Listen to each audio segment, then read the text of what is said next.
Abraham and Rebecca left Brooklyn with more than just boxes of belongings. They left the noise of subways and crowded sidewalks, the long hours that blurred into years, and the life Rebecca had built in the city as a lawyer. Atlanta was supposed to be their clean slate. Rebecca had surprised Abraham when she first told him she wanted to quit the law. She'd worked hard for it, earned every inch of ground in courtrooms and offices, where she was often the only black woman at the table. But when her grandmother passed, Rebecca's heart shifted. She gave her life to that church, Rebecca had said, eyes steady. And she always wanted me to have a family. I think it's time. Abraham didn't argue. He was already thriving in commercial real estate, his work giving him freedom to choose where they could plant new roots. When the chance came to relocate to Atlanta, it felt like providence. They joined her grandmother's church not long after. The pews were familiar, filled with faces that had once known Rebecca as a girl visiting in summers. The congregation welcomed them warmly, folding them back into the rhythm of Sunday worship. It was there, over potluck dinners and whispered conversations after service, that Rebecca first heard Jeremiah's name. He's the one you want if you're thinking about fixing up that house, a church mother told her. Contractor, does honest work. He's young, but steady, knows how to take something broken down and make it whole again. Rebecca had smiled, curiosity sparking. She didn't know then how much that introduction would shape the rest of their lives. Rebecca met him at church the following Sunday. She was lingering after service, chatting with the pastor's wife, when her attention caught on a man standing a little apart from the crowd. He wasn't especially tall, average height, maybe 5'10", but there was something steady about the way he held himself. His clothes were stylish, but plain. His frame lean from work, yet his face carried a gentleness that set him apart. His hands, though made strong from labor, moved with a carefulness that felt almost delicate. Someone nearby mentioned his name, Jeremiah.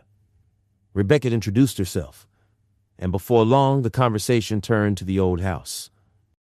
She explained the state of it, her hope of making it livable again before the baby came. Jeremiah listened intently, not just nodding but weighing each word, his expression open, thoughtful. He asked about the foundation, the roof line, the plumbing, his voice low and polite. Abraham joined them halfway through, measuring Jeremiah with a guarded look. But Rebecca only smiled, already certain. By the end of the morning, Jeremiah had agreed to come by and walk the property. Jeremiah sat at the kitchen table, a pencil moving steadily across the paper. His sketchbook was open wide, the page filled with outlines of staircases, widened doorways, and a remodeled porch that seemed to breathe life back into old wood. The morning light spilled in through the window, catching the smudge of graphite on his fingertips. His mother, standing at the stove, cooking bacon and grits. She paused when she saw him bent over the drawing. Lord, you've been at that all morning. Who's all this for? Jeremiah glanced up, a small smile tugging at his lips. That house in Grant Park belonged to Sister Johnson before she passed. His mother nodded knowingly, pulling out a chair and sitting across from him. So, it's true then. That young couple from New York is fixing it up. Jeremiah chuckled softly. Word travels fast. Baby, you know it does, she said with a little laugh, leaning in. Rebecca, that's her name. Used to come down here every summer as a girl. Sharp one, too. Went off and became a lawyer. And now she's back with that husband of hers. Abraham, real estate man. Handsome, too. Jeremiah kept his eyes on the page, shading in the lines of the portrayal. His mother went on, her voice lowering into a conspiratorial tone. They say she left the law behind to start her family. Joined the church same Sunday they set foot in town. Everyone's been talking about them. Rebecca's sweet as pie, and him, well, folks can't quite get a read on him yet. Jeremiah's pencil slowed. The line's coming softer now. His mother reached over and tapped the edge of his sketchbook. And here you are, the one they're trusting to bring that old house back to life.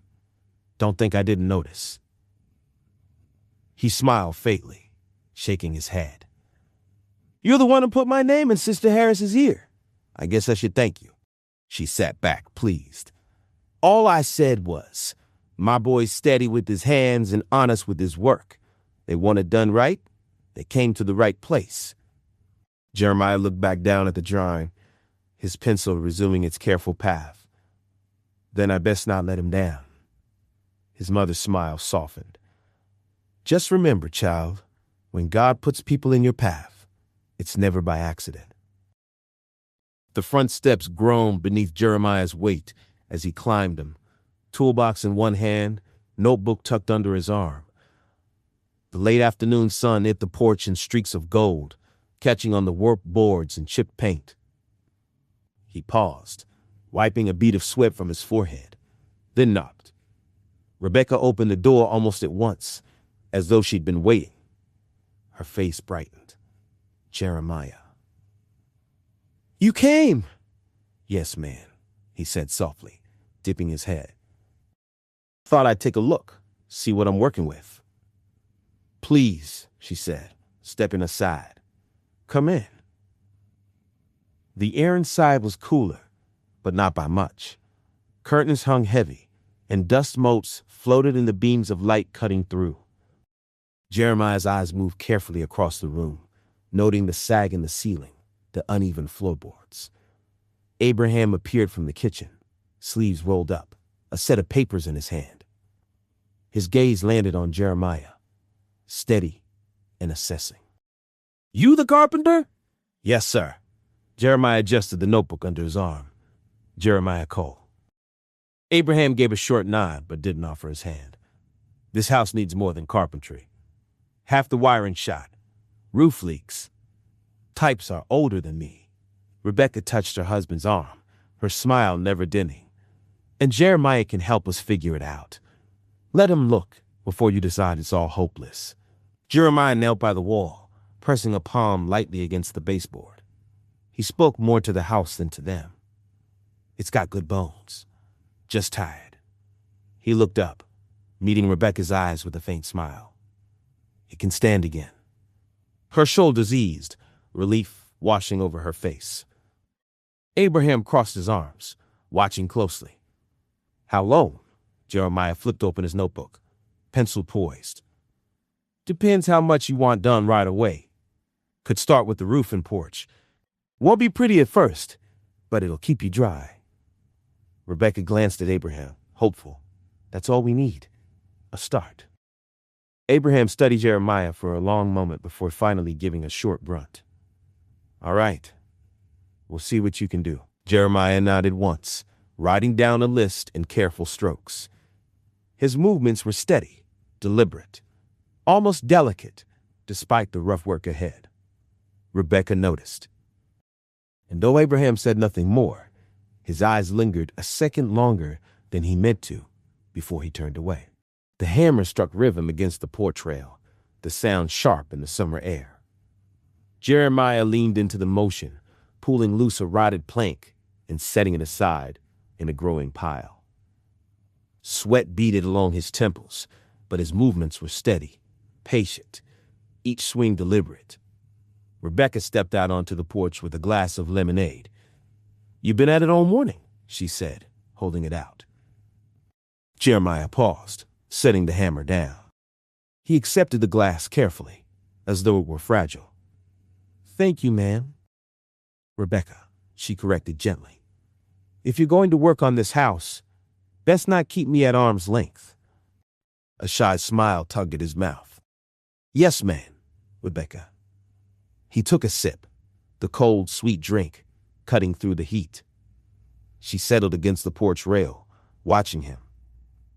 It's funny, she said, glancing out across the yard. I used to run through here as a child. My grandmother would sit in her rocker, humming hymns, while I played. I can almost hear her now. It's a good house, he said softly. Tired, but strong. Just needs someone to care for it again. Her eyes lingered on him, the sincerity in his voice. That's exactly what I'm hoping for. The screen door creaked behind them. Abraham stepped out, sleeves rolled, a folded set of blueprints in his hand. He looked from Rebecca to Jeremiah, then down at the piles of wood stacked along the porch. You planning to rebuild all of this? Abraham asked. Yes, sir, Jeremiah replied. Start with the foundation of the porch. If that's solid, the rest will follow. Abraham unfolded the papers, his brow furrowing as he pointed to the roofline. What about this? Every time it rains, water's pouring in. Jeremiah studied the drawing a moment, then nodded.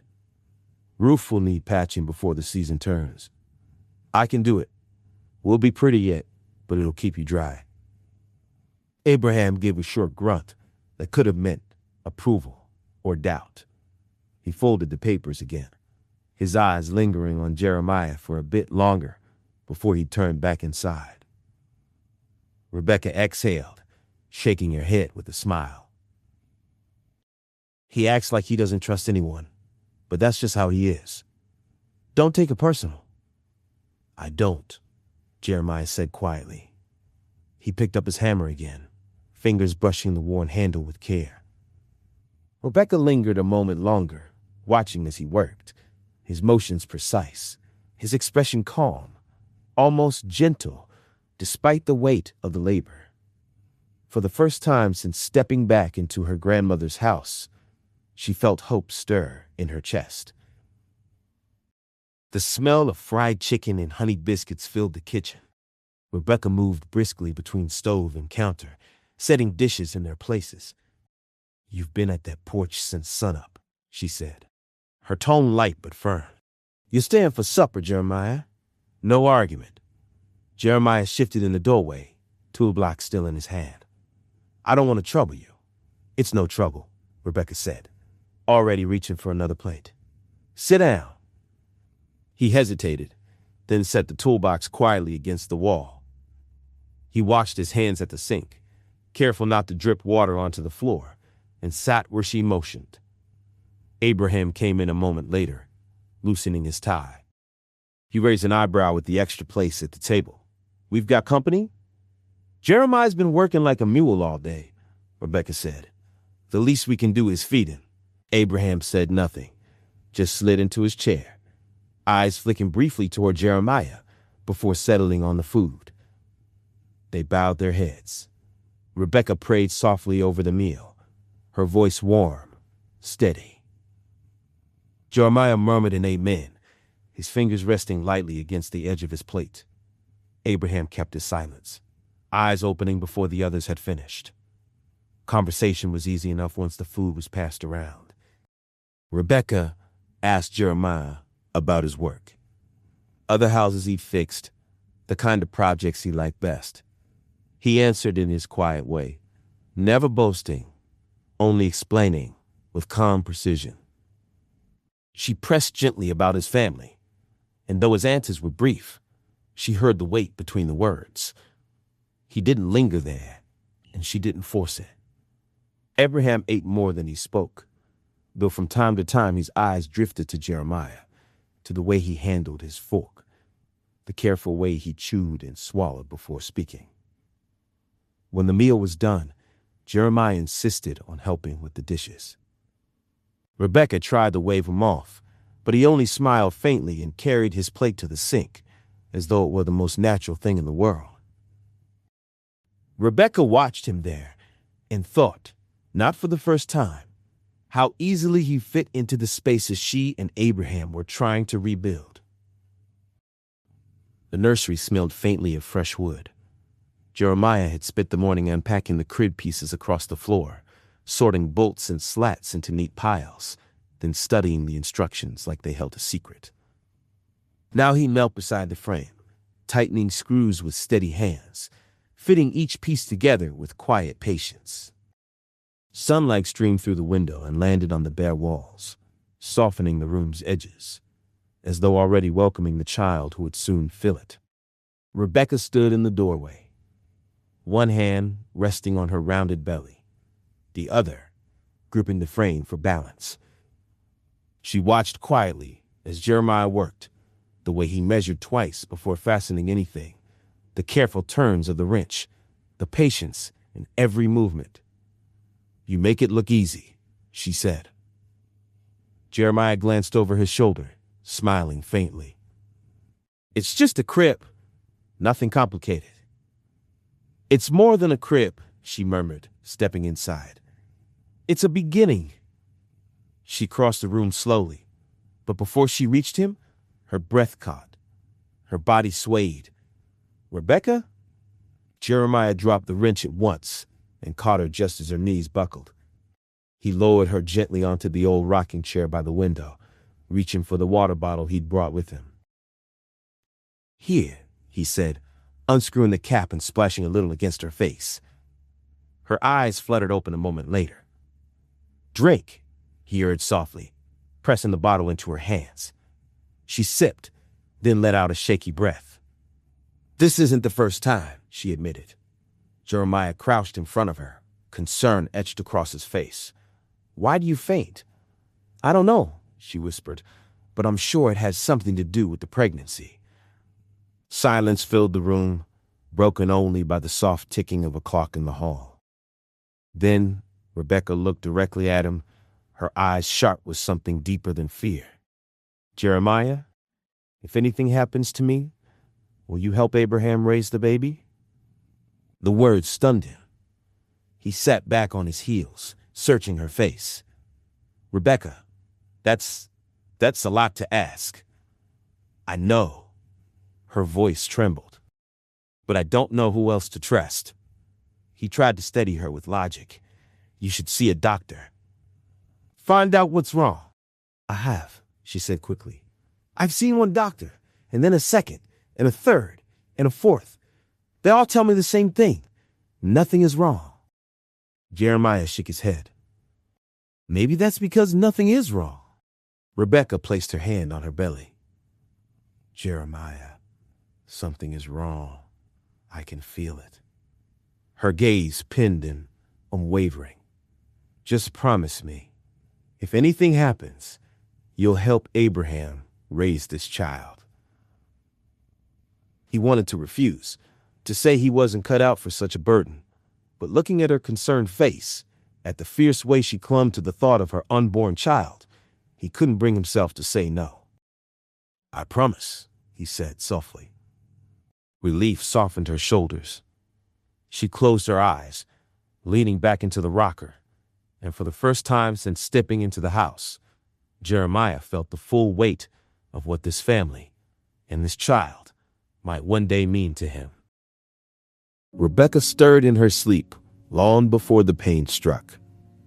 At first, it was a faint pressure, a ripple beneath her ribs, as if the child inside her had shifted with sudden urgency. Then came the sharpness, a tightening that stole her breath and pulled her fully awake. She pressed her hand to her swollen belly, whispering the name she and Abraham had spoken in hushed tones for months. "Malachi," she breathed. The air in the bedroom felt thick, heavy with the scent of old plaster and varnish. The house was still half a construction site, walls stripped to their bones, beams exposed, sawdust clinging to corners. She had insisted on sleeping here anyway, claiming the creaks of her grandmother's home comforted her more than the polished walls of any hospital.